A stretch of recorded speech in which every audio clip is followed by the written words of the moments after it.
السلام علیکم۔ آپ لوگوں سے گزارش ہے کہ پلیز آپ لوگ اس لیڈر کی قدر کیجیے۔ آپ یہ ویڈیو کے کچھ ورڈز سنیے اور پھر فیصلہ کیجیے۔ میں کبھی کئی چیزیں نہیں بھول سکتا۔ بلوچستان میں یہ پہلے بھی کہہ چکا ہوں، میں آپ کو یاد کرانا چاہتا ہوں کہ بلوچستان میں خشک سالی تھی، وہاں لوگوں کے جانور مرنے شروع ہو گئے، وہ بیچارے وہاں سے لوگ شہروں کی طرف آئے، کیمپوں میں ٹھہرے۔ تو میں ایک کیمپ میں گیا، میرے پاکستانیوں، میرے ذہن میں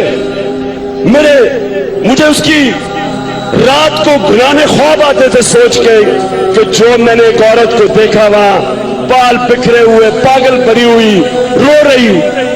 اس کے خامد سے میں نے پوچھا اس کو کیا ہوا؟ کہتا جب خشک سالی شروع ہوئی، ہمارے جانور بننے شروع ہوئے، تو ہم نے فیصلہ کیا کہ شہر کی طرف جائیں، جو بھی بچ گیا اس کو لے کے جائیں۔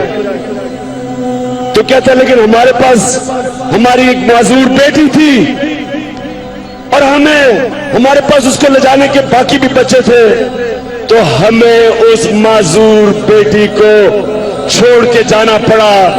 اور یہ ماں ابھی بھی اس کو اس بیٹی کی چیخیں یاد آ رہی ہیں، جب یہ جا رہے تھے وہ چیخیں مار رہی تھی بیٹی۔ کون سا معاشرہ اجازت دیتا ہے اپنے انسانوں کو اس طرح رکھنے کا؟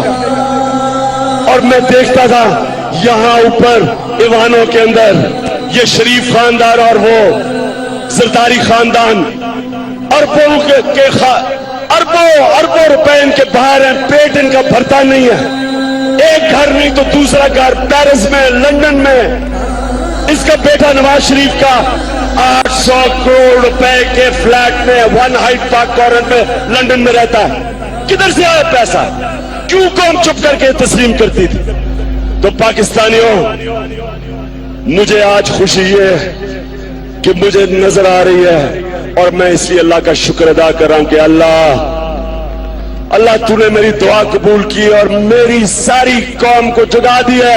اللہ تیرا شکر ہے۔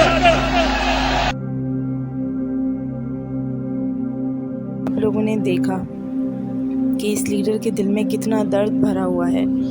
آپ لوگوں کو ماننا پڑے گا، آگے چل کے آپ لوگ خود اس چیز کو ایکسیپٹ کریں گے کہ یہ صرف پاکستان کے لیڈر نہیں ہیں، یہ مسلم امہ کے لیڈر ہیں۔ جب ان کے دل میں ہر ایک مسلمان کے لیے اتنا درد بھرا ہوا ہے تو پھر صرف پاکستان کے مسلمانوں کے لیے نہیں ہیں۔